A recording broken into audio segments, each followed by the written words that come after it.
Okay, yeah, hello, good afternoon. My name is Brian, and you're welcome to Flogzoo TV, our talk show. In today's talk show, we are going to be talking about the entrepreneur's journey so far, and I'm going to give us a little bit insight about entrepreneurship and allow our guests to do justice to the topic. Entrepreneurship is the process of creating, developing, and managing a new business venture in order to generate profits.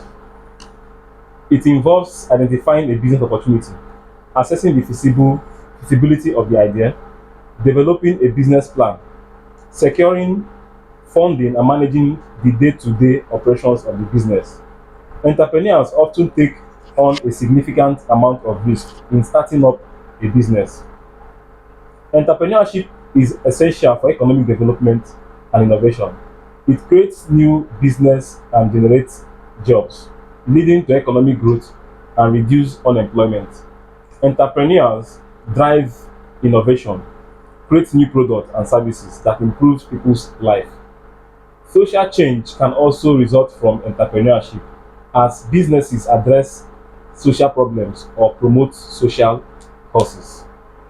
Finally, entrepreneurship allows individuals to pursue their passion and interest, leading to personal fulfillment and financial independence. We have a 25-year-old entrepreneur in fashion industry, a graduate of microbiology. He is the CEO of Pexo Clothiers. He loves reading books and scouting for updates. He is also a humanitarian that loves helping the youth grow. One of his most valuable achievements is setting up his own establishment. Let's welcome Mr. Okoronkwo Peter Kelvin. Thank you. And we also have the second person, which is also a young entrepreneur in the real estate business, a graduate of public administration. He is the CEO of IGC Real Estate Properties and Homes Consult. He loves reading, books, and sports.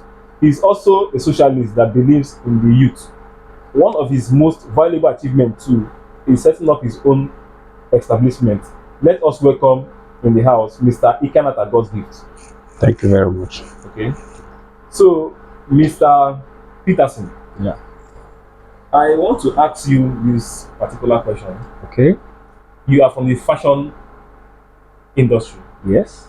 and you've excelled in the fashion industry. Now, the question is, prior to when you started doing your craft, how were you able to identify the business opportunities around the fashion industry? First of all, I love something colors, anything colorful. At first, what led me into fashion was well, I never planned entering into fashion. But right from the time I love clothes. I love clothes. I had this mindset that I'll have tailors. This one sewing my suits, my wears, my this, my that. But what really led me into fashion is I have this, like, most times I see all these school kids, their school wears being patched, some be squeezed, very rumpled. Because I love in a case whereby I love very neat dressing. Your clothes, your attire well iron, trouser well straight, the linings are showing, everything well aligned. Like, I wish I can be a tailor now, but I never knew one day I will go into the fashion line. I never had a thought. If a prophet should meet me and say, "Hey, this guy, you enter the tailor," I never believed it. I never dreamt of it. But as time goes on, things change, plans change, and so that's how I entered into the fashion line. So you saw those scenario as an opportunity where you can actually exploit Yes, and begin to make something yes, exactly. out of it. Yes, Because if you have one or two people wearing tall clothes and you're able to fix those two clients, I think from there you yeah, can be making ends. yes. Understand? Okay. So what is, in terms of the fashion industry, Okay. what is the importance of market survey in terms of making survey or research? The importance for me is, sometimes most persons where their business is located at is not really a very nice place. That's why research is very important. You will know what that business is up to, how it can be planned, the things you need to do to excel in the business, because every business have a secret. So that's why I think if you want to venture into a business, mainly the fashion industry, and if you want to make it in the fashion industry, first thing first, you must have a mentor, a teacher that will tell you, like why I was learning. A point came here, but my boss sat me down and was like, Kelvin, Peter, see this material is this. This material is this. If you see this client, this is how it happens. So from there, I was now learning from my boss, and sometimes experience also it will teach you more than professors. Yes. So my own experience also taught me also some certain things I also need to know about this fashion line. Yeah, experience sometimes may teach you more than Professors, I think yeah. that's the point we need to underline. Experience is the best teacher. Okay, moving away from you and moving to my other guest here, Mr. Ikenata. How were you able to identify business opportunity in the real estate world? Well, thank you very much. I think the word opportunity, let me come for the word opportunity. I think the word opportunity simply means, let me define it, simply means a chance to attainment of a passion or a set up goal and objectives, a time or a chance to achieving, to attain that opportunity given to you, that chance given to you is an opportunity for you to achieve your set up dream. That is the definition of opportunity. So, in regards to that, my opportunity in real estate started with the scramble for development, scramble for professionalism. I mean profession. As a young man who is growing, you know, when we were small, we thought we would fly, we do this, we do that. So, but as we keep on growing, we find out that what we were, the things, our thought, we are no longer the way things are. So, and as a young man who is growing, you must source for a means for survival. Be you a graduate or an undergraduate. So now, when I started growing as a young man, coming up, you know, my areas of specialization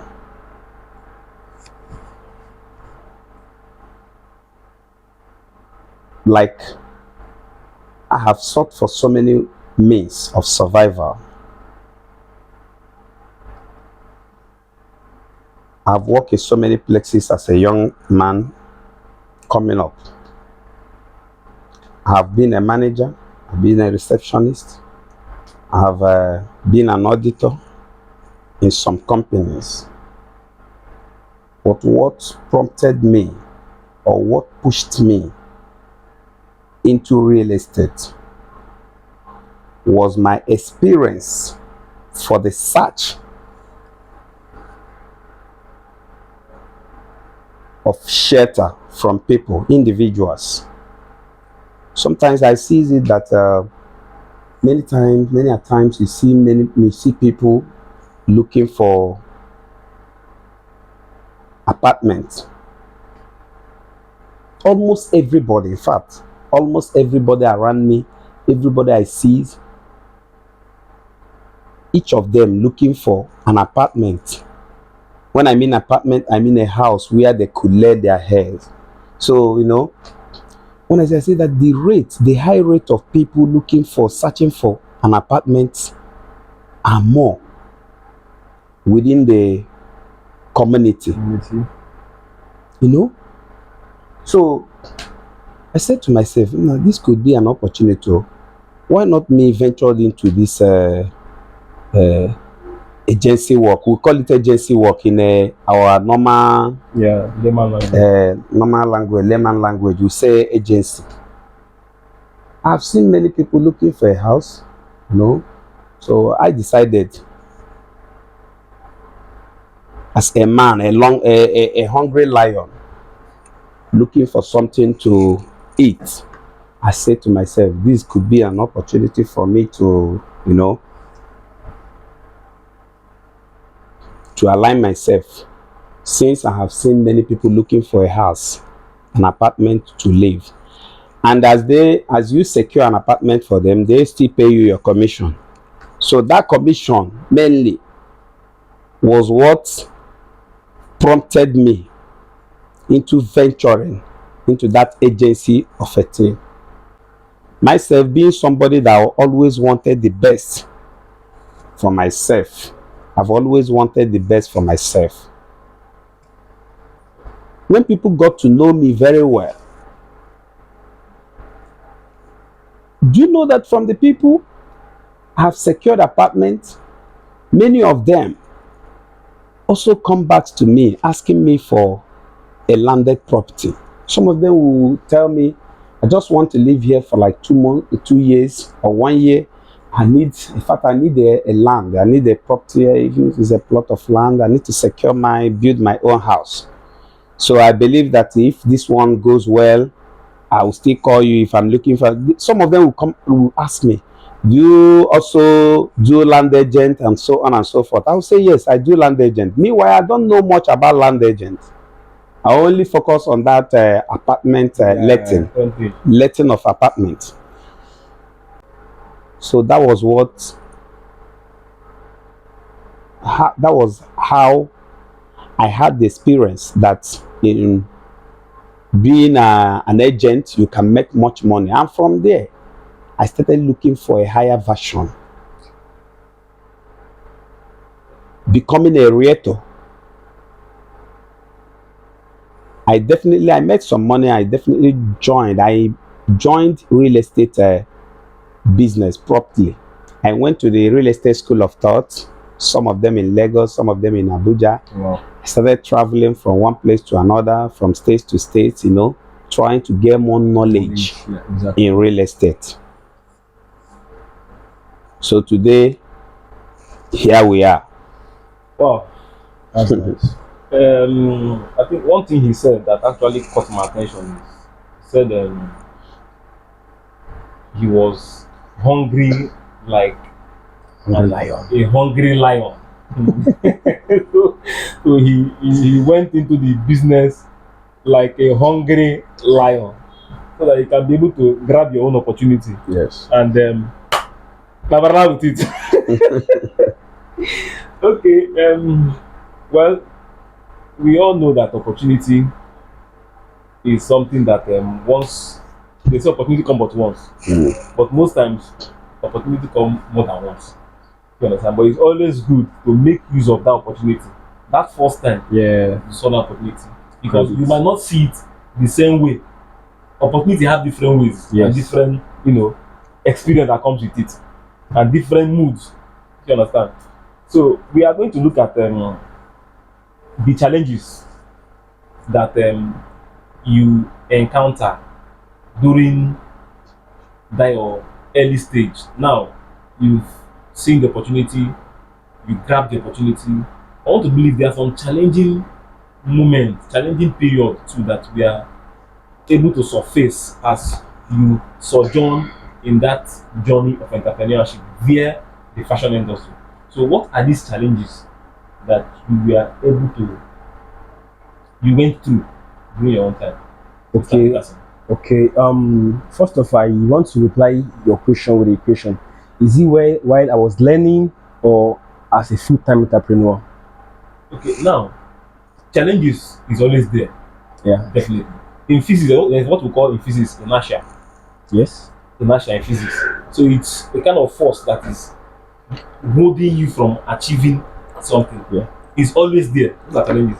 Now, that time you're able to identify the opportunity. Because now we're speaking to the audience that's new entrepreneurs, people that wants to go into the business of entrepreneurship in one skill or one way or the other. Okay. when you were able to you were able to grab that opportunity, you saw the opportunity, you saw people wearing tall clothes, you know if you fix their clothes you can make money from them.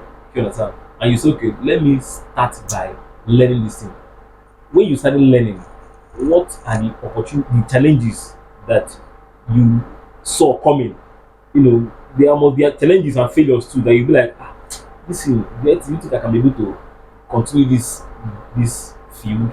There are some challenges. What are these challenges? Because I want to believe our audience out there. I want to be a teller. I want to be a teller. I want to be a dressmaker. It is just a mere wish. Yeah, When you start the journey, you now begin to see these challenges I'm telling you. So exactly. you must have undergo that challenges. What are those challenges? Okay, first of all, I hate maths. Okay. I hate maths. That's the reason why I had to study microbiology. I love more of biology, I love more of chemistry. When it comes to maths, I hate maths. I was thinking going to fashion is just to measure, yeah. But when I got there, what I saw was opposite. There is full time maths. You have to divide, you have to calculate, you have to divide, you have to times, you have to multiply and arrive to a particular answer and know how to divide by 6 or by 4. So that was number one, the calculation aspect of it. Number one. Number two was the always being hungry. But I love food so much. So sometimes I'll leave home not eating anything. Sometimes as an apprentice as of then, you must get hungry. You must get hungry. You must get ready to pass through that test of hunger. So number three challenge I experienced was cutting aspects. I found it very difficult to cut. Though I learned under 2 months. But support I was like, can I really do this? Can I really do this? I was like, but how I really learned, I don't really know. But where I faced the more challenge was when I started my own aspect of the fashion line. Like I was like, this is my own. I have to sit down, draft my name, and draft my plans and everything. It's not really easy. First of all, the location I choose, it wasn't easy. Trying to look for a very better location, a strategized place to manage your business and you sell. And though sometimes this our work is not really based on location, but at the same time it matters. Ours is just based on calls, links, and your contacts. But sometimes it matters because I can remember where after my apprenticeship, I was sewing in my room in my villa. It was a very very far distance from the main road, so I have to trek almost 30 minutes coming out to main road and going back to the inside. And so all these things are the challenges I really got. And sometimes also you may not really have enough cash and client will like, Alpha, show me this fabric. After everything I'll pay you, and after everything you sew, you borrow money and buy materials, you buy the thread and everything. Though that was then though, but you buy everything and clients will start telling you stories like, Alpha, I will do transfer all these things for 2 weeks, 3 weeks, 2 months. You be calling for your money and they won't pick your calls. All these things are what I feel and was like, Omo, but I have to man up now. Now we'll give up nine fuck up. So I have to man up and like no matter what, I still have to push forward. It's not easy, but I still have to push forward. There are many challenges, so many challenges. Sometimes maybe if you're cutting clothes and you spoil that fabric, you have to pay. And sometimes if the fabric is like, let me say those cashmere 220 10k per yard, if it's linak 14k per yard, and normally it's 4 years I do use for almost all my clients, 4 years. I have to pay them 14k times 4 years. Then you know how much.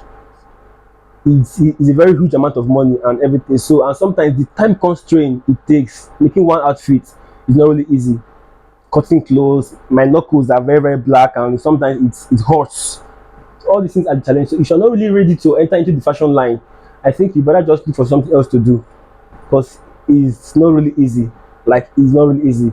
And also sometimes it comes with the challenge of most times the ironing because you have to gum your hemming gum, your gum stay, your cloth gum, your stiff neck and all these things. And if there's no light, you can't make anything out of it. Like I can't sew without light. If there's no light, I can't sew. I can't function. I'll be handicapped. I'll be handcuffed. So I bond for every blessed day. Whether there's money or there's no money or it's for something, I make sure that no matter my expenses, fuel must be involved. At least fuel 3k, 4k every blessed day must be involved. Because if there's no light, I can't function. because I use most of my sewing machines are mostly industrials. We used to have like 4 industrials, so I need to burn fuel and keep on pushing on. So that's just it. Wow, Mr. Peterson, Yeah. I feel your pain. You know, I feel your pain It's really painful because sometimes I was like, ah, God. from saying now who give up, now you fuck I up. fuck up. You understand? Because if you give up, you don't fuck up. Yeah, that's it.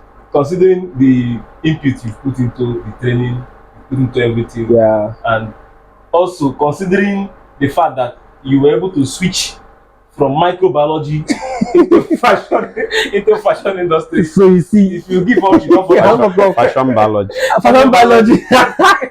And I've gone too far to go backward, so I can't go back again. Yeah, so that is why I said I feel your pain. So don't give up, never fuck up, because you might have think of all those things. Okay, now looking at Mr. Ikenata from the real estate part of it, we know there must be challenge. Definitely. There must be challenge. There's nothing that is not challenging. Yeah. You understand? So, and you did not just turn to IGC real estate and convert at home.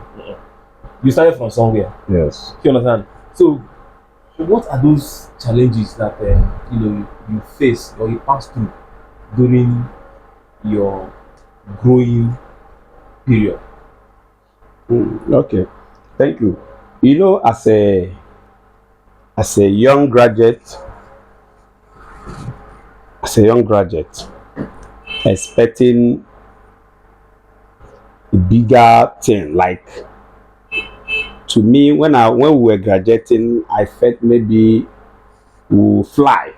We'll even fly without flight, without aeroplane. You know, as we were coming out, we were shouting, let the labor market favor us, let this favor us, let this favor us. Thinking that as soon as we come out now, graduate now, that they will pick us up, boom, Like that. we'll make money. I've already calculated myself.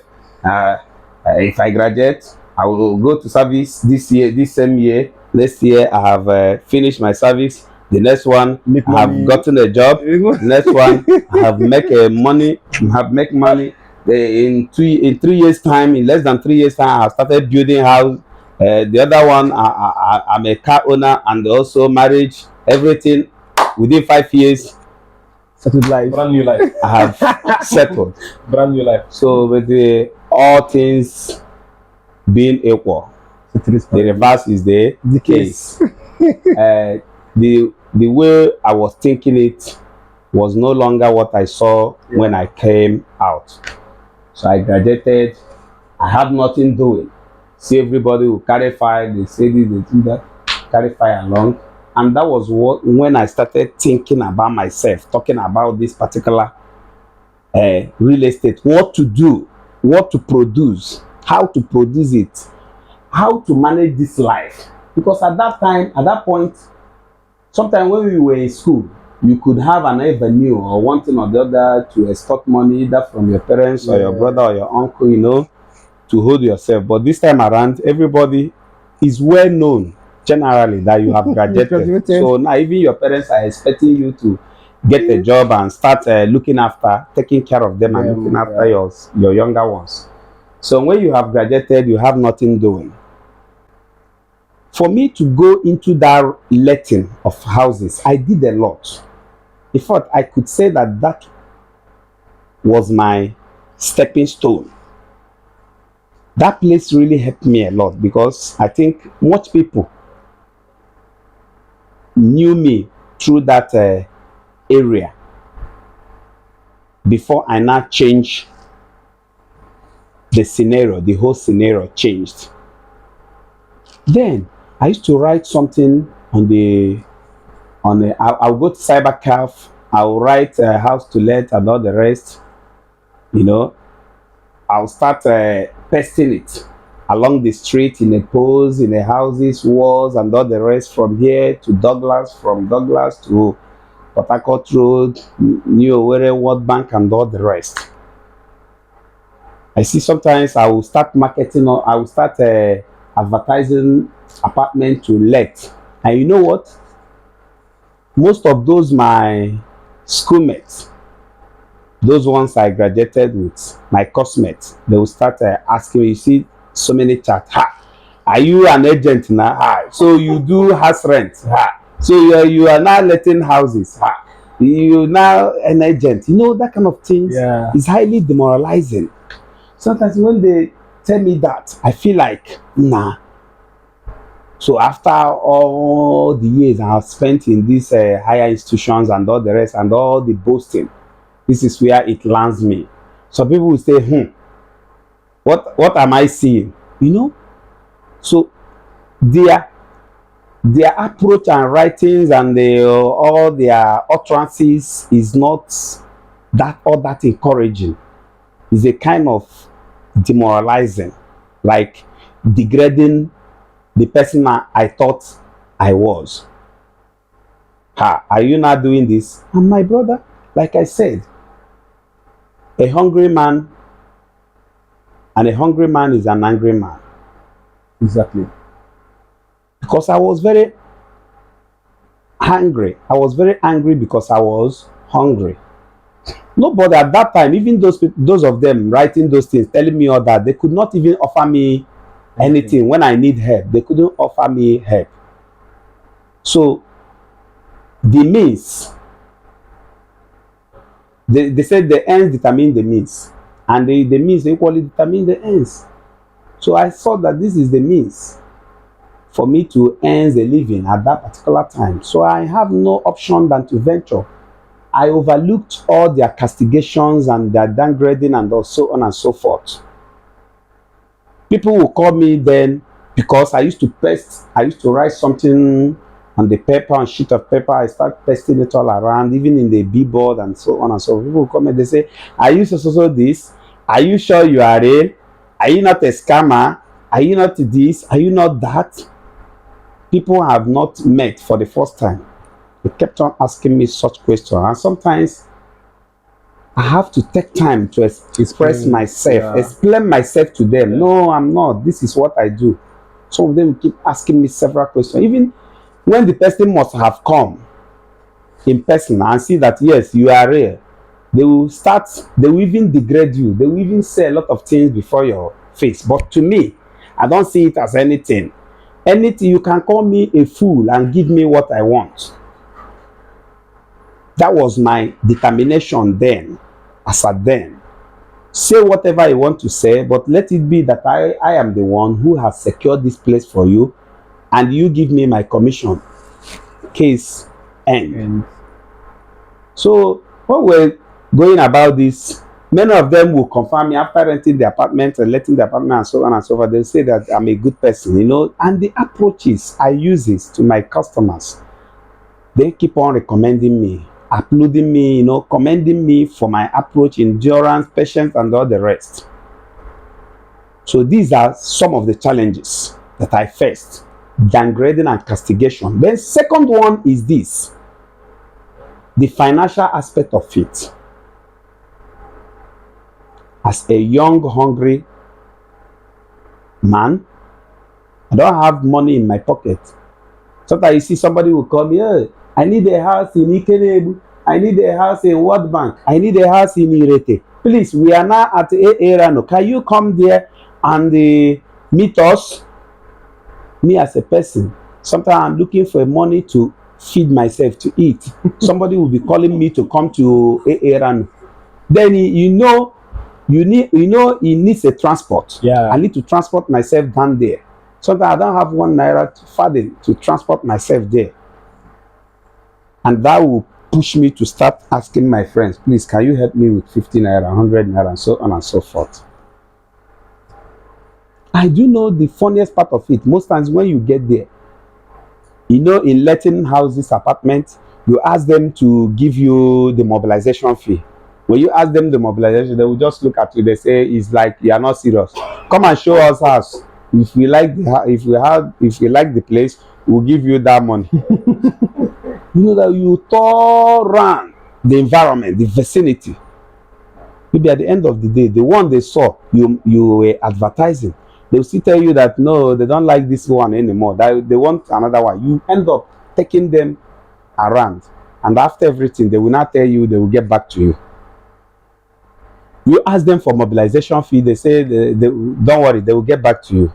Sometimes they give you a token that doesn't even worth the money you borrowed to come meet them. You see the thing? So these are challenges. It's highly demoralizing. Sometimes when someone calls me, hey, come and meet me this, come and meet me this, I say, again, are you sure this person will give me the mobilization fee? Then that one apart, when I get into real estate properly, there are a lot of challenges. You market house, you market empty plot, you see somebody will just write, hey, this thing, every time you are calling million, billion, but you don't have a father, you don't have one naira. You know, like our Igbo people do say, abagege bala. When they hold you, you hold the ground. That meaning that you don't have shish, you don't have father with you, but you kept on placing properties of 10 million, 5 million, 2 million, 100 million. But you that is marketing that thing, that you don't have a father, you know, at that juncture, that calls for a prayer for me. Because yes, when they ask me such questions, within myself, I have already confined it. I have already agreed that I have no father. What this person is saying is the truth, because me, I don't have up to 200,000 or 500,000, but I'm marketing a property of 10 million, 5 million. So how manage? When they tell you that you don't have money, you don't have it. Are you getting me? You don't have the money. And meanwhile, they are telling you are marketing a property of 10 million, but if you are asked to give somebody 5,000 naira, you can't boast of 5,000 naira. So who is fooling who? So sometimes, you know, that calls for a strong mentorship. And that was when I met some serious people. I will not mention their names. Some serious people in real estate with a good evidence. I've seen the evidence in them. I've come in contact with them, you know. So I brought myself down to them. I told them I have nothing, but I want to become something. I just want to join you. They said, with the spirit I have come, they will help me. That was how it all started. They started showing me, nurturing me, telling me a lot of things, words of encouragement and all the rest, telling me this will happen, this will happen, this will happen, but in everything I should not deter. I kept on hearkening to their advices, word of advice and encouragement and teachings, till I started making money. These are some of the challenges I faced in this line of profession. Thirdly, I want to give you at least 4 examples, but I've ended up mentioning 2. The third one is disappointment. Disappointment. Even up to this moment, even at my level now, we still face disappointment in our businesses. There is no business without a risk. Every business has a risk. But I think disappointment is one of the most factors that we face in this very industry. For instance, as I stand here, I have nurtured, in fact, I have mentored so many real estate developers, so many real estate consultants. I have taught a lot of people who today they are progressing, they are doing very, very well in real estate industry. And I always tell them, even up to now, I face challenges. At that process, some of them will come when they see you, hey, you driving a luxury car, you own a house, you have an estate, you have a very beautiful office. You know, when they see all these things, that will attract them. They will come. Sure. When they come, they will start going through the process. No longer in terms of letting, but real estate industry properly. When they come, you know, some of them will felt that maybe once you venture there, before you could know it, you have blue. Like we normally say, you have blue. In fact, you are now a multi-millionaire. But they never knew it takes a lot of steps for you to build up, and you need to grind yourself for you to become whatever you want to be. At that point, many of them will come, they will hustle, like we always say in our normal this thing. They will hustle. They will hustle like 2 weeks, 1 month, 2 months, 3 months. They have not made any sense. You see, some of them will be demoralized. When you call them, hey, where are you? Come. You need to come to the office now. Come and text. They say, boss, I traveled to Lagos. Boss, I'm tired. Boss, I think I need to change. Boss, is like that profession is not my calling. But you know, they'll start giving a lot of excuses. Mm-hmm. Some of them will come to you, they will say, boss, please show me the way now. Show me, you know, like somebody will come to me and tell me, boss, I should show him the way, the real way, not this real estate boy, because from what he has seen now, it's not this real estate that is giving us that money we are spending. It's not this real estate that, please. There is a particular guy that lied down before me in my office. He said, boss, show me the way. I know we are doing real estate, but I want to, whatever it takes, I want to join. Like, it's no longer the normal hustling, the real estate hustling we are doing, that there is any other thing. He believes within him that there is another thing attached to this thing we are just presenting here right now. And when I told him there is no other way than this particular way in which I am showing you, and we have been walking up and down. You only have to be strong in prayers. You could stay in this industry for 6 months, 7 months, you have not made a sex, and the one day of your sale could cover your 2 years or 3 years of suffering, even if not 5 years of your suffering. A deal you were able to seal in real estate could give you all your expectations, your life expectations. It could give you, like, make you to be comfortable, that you will say, oh, now I have actualized, or I have arrived, or I have achieved what I want. Now I think I have to now focus on that my particular dream. Let me use this particular finance to now finance your dream. Now real estate, the industry that have given you the money is no longer your dream. Your dream, you have a dream before, but there is no way to actualize it, and you think that real estate is the only way that you could achieve it. And now you have achieved it. Instead of you to focus more, you now say, oh, it's not the other way. You go and invest your money there. Are you know? So what I'm trying to say in the emphasis is this: there are so many challenges, disappointment. A client will come now, you might end up in a week, you pilot like 10, 15 clients, people will be calling you up and down here and there. You go and show them, you take them to site, you take them to this, you exhaust yourself. I mean, exhaust all the things you know about real estate. But at the end of the day, they will tell you, okay, we'll get back to you. Sometimes they will tell you, this is a particular thing I need, so amount. You take the client to that place, to what he needs. Say, I like this place. Okay, very good. I like this place. You remember at first he told you, maybe I want a property of 10 million or 5 million or 1 million. Somebody who tells you that he wants a property of 1 million, that you should look for a property of 1 million for him or her. You ended up searching. At the end of the day, you say, here you are. This is exactly what I want. To you, as the broker, what you needed is for them to seal the deal. They will make payments, then you take your commission home.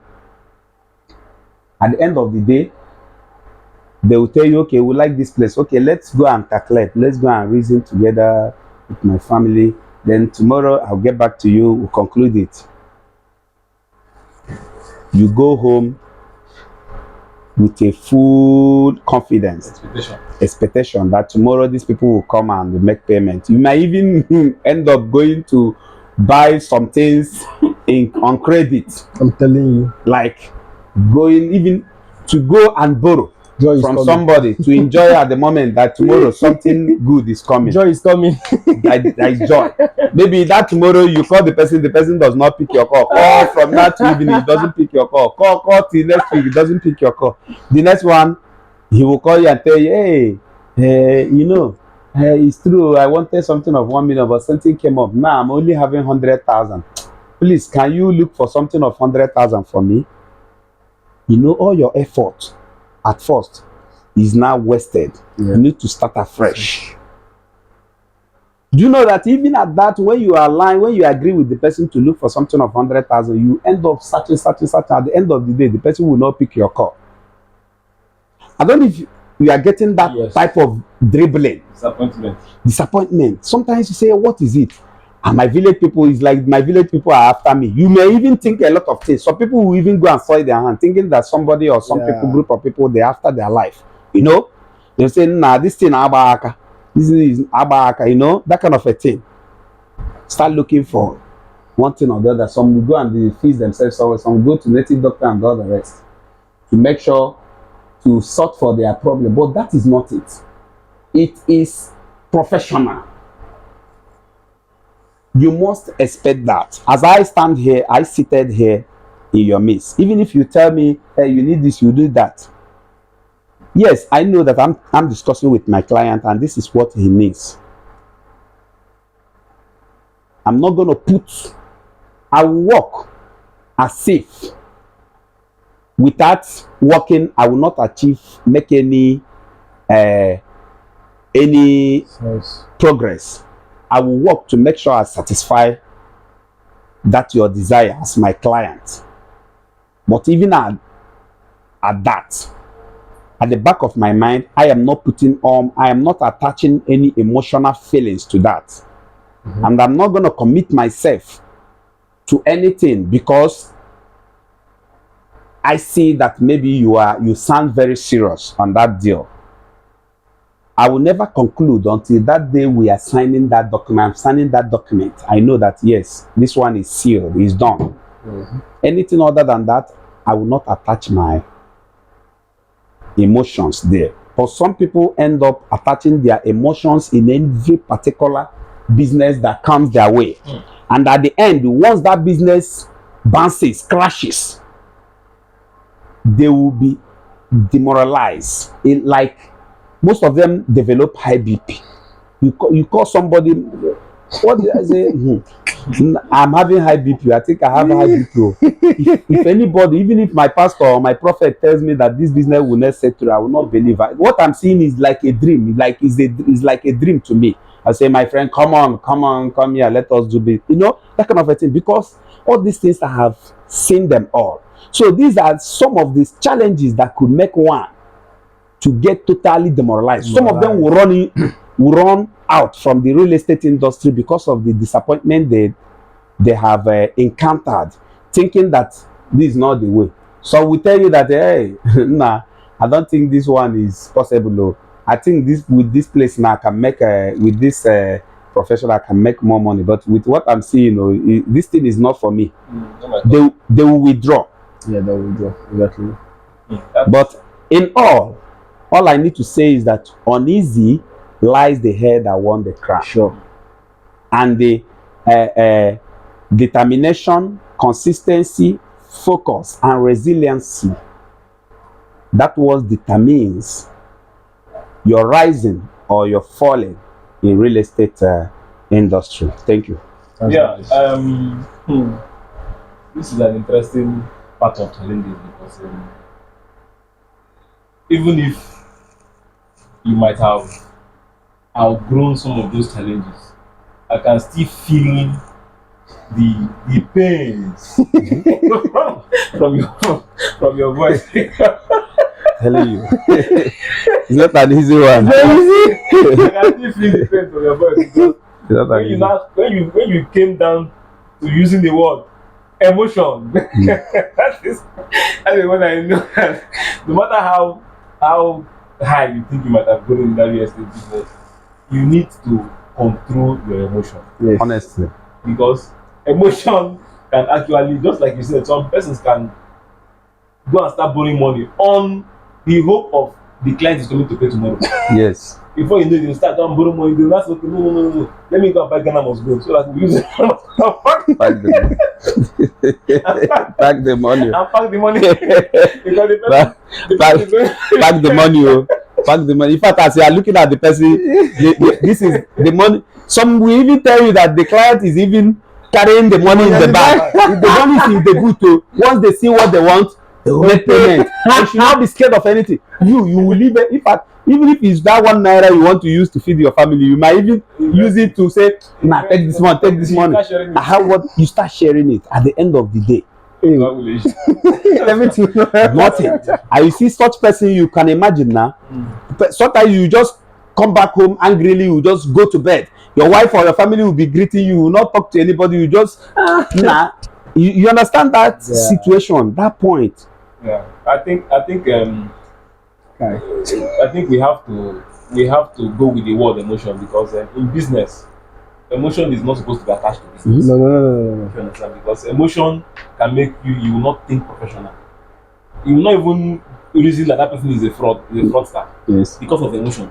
You now begin to attach your own profit before even the business. So we've all said so many challenging things that we as a young entrepreneurs trying to enter into any skill or any industry at all can be able to face. You understand? So now Peter Kelvin, what advice now do you have for the young star out there trying to, decide on a particular field? Okay. For example, using your own fashion field now. Okay. Let's say, what advice do you have for a young star out there trying to say, okay, let me go into this fashion industry. Let me see if I can be able to build a career around the industry. First of all, my advice would be, first of all, you know what you want.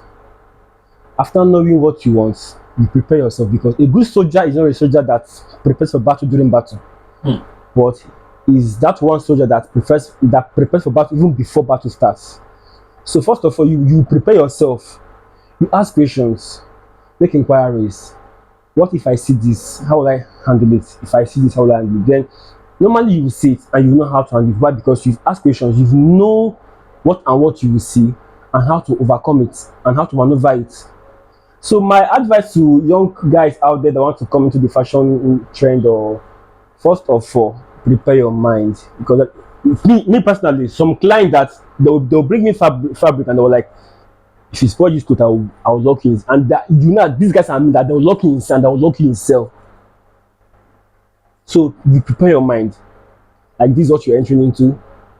But come rain, come sun, come shine, or anything, if you spoil this fabric, it's what you will see. So just know that this is what you will see. So prepare your mind, ask questions, also be updated. Like I always be updated, because as days goes by, things changes, things are being altered, drastically altered. Yeah.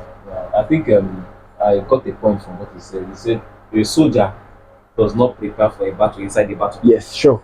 So you have to make up your mind that yes, the outcome of every dress is always beautiful. Beautiful, exactly. You understand? But if you see the process that is involved in bringing those Yes, bringing those parts together, you might even want to run. it's never sweet. So your mind to embrace challenges. Yes, That and will also come. risk. That risk involved. So now going over to you, Mr. God's gift. Like you said now, some persons might be like, the way this man is looking, I think this industry is wonderful. It's wonderful. Good. In fact, I will just start building house and doing that, and before you know it, I'm making millions, I'm doing this, I'm doing that.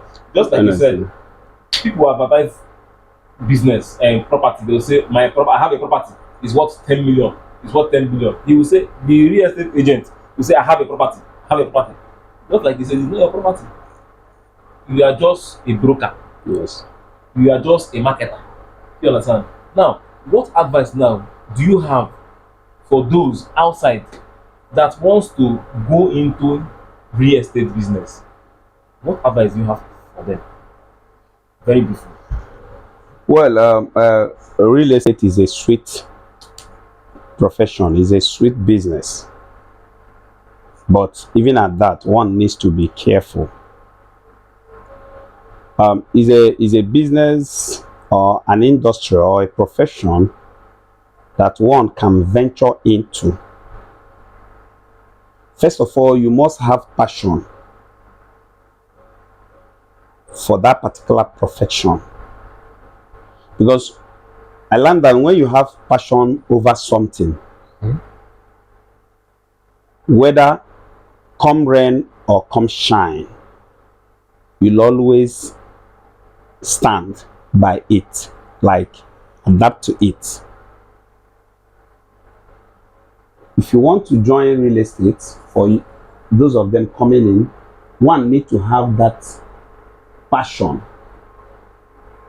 Not passion for money, not passion for how much you make, because sometimes in that real estate, like my mentor always tells me, as a realtor or as a developer, once you have chosen that career, real estate, this is you, this is court, this is Jail. prison.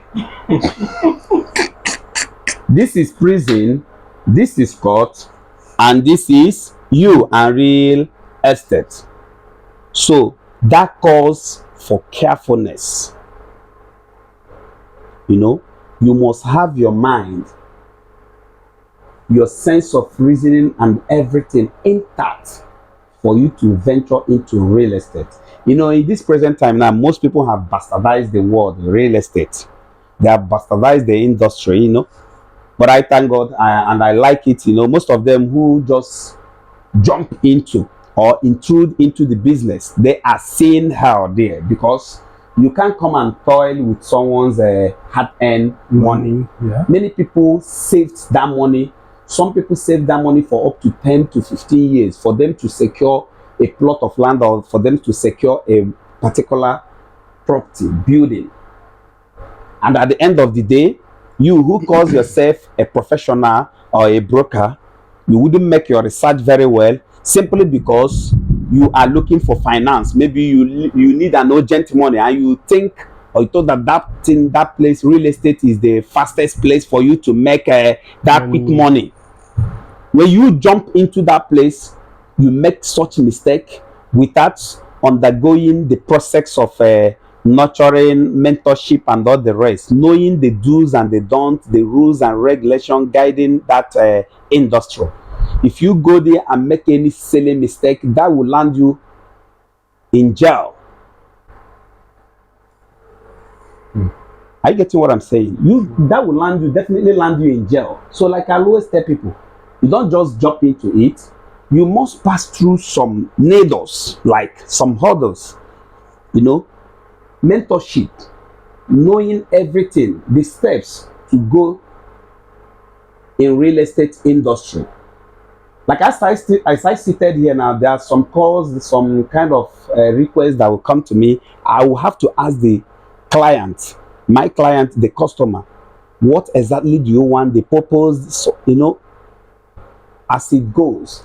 I have to ask the person some questions. Sometimes some of them get angry.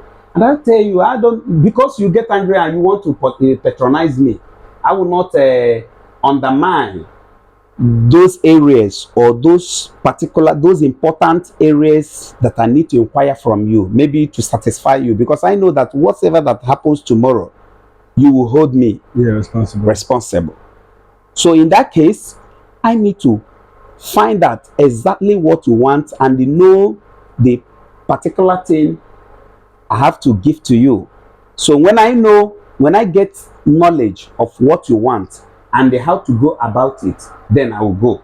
I will not tell you, okay, this is how to go about it. Because you find out that sometimes some clients will tell you they will have 5 million. They will tell you that they want something in Douglas. Meanwhile, Douglas is sold at 50 or 100 million. And somebody will have 5 million and tell you, I need that one around the municipality. Owerri municipality means either Wedra, Douglas, Ikedebo, or something of that nature. And you know that you and I knows that that place is far higher than that his budget. Now it is my sole responsibility to advise the client, sir or ma, please, that area you were talking, please be coming back. You can't get such thing with such amount of money. Yeah. Ask me, tell me this is the amount I have, and I have to advise you where you can get based on your budget. And if you fail to listen to me, I have no other option than to Let you be. to withdraw from such transactions. Yeah. But you see all those people who have intruded or jumped into that industry without any mentorship. When you see them, the client will call them, somebody will call them, I need a property of 5 million in Douglas. They will now start telling people, we need property, my client have 5 million here. And they might end up running into the wrong hands, and they will go and point a property for them with a fake document. And you, the client, will go and deposit your money, after which you will not have access to that very property. So mentorship in real estate industry is very critical and is unavoidable. You can never avoid it. You need to pass through that hurdle, that mentorship learning scheme for you to be professional in real estate industry. Wow.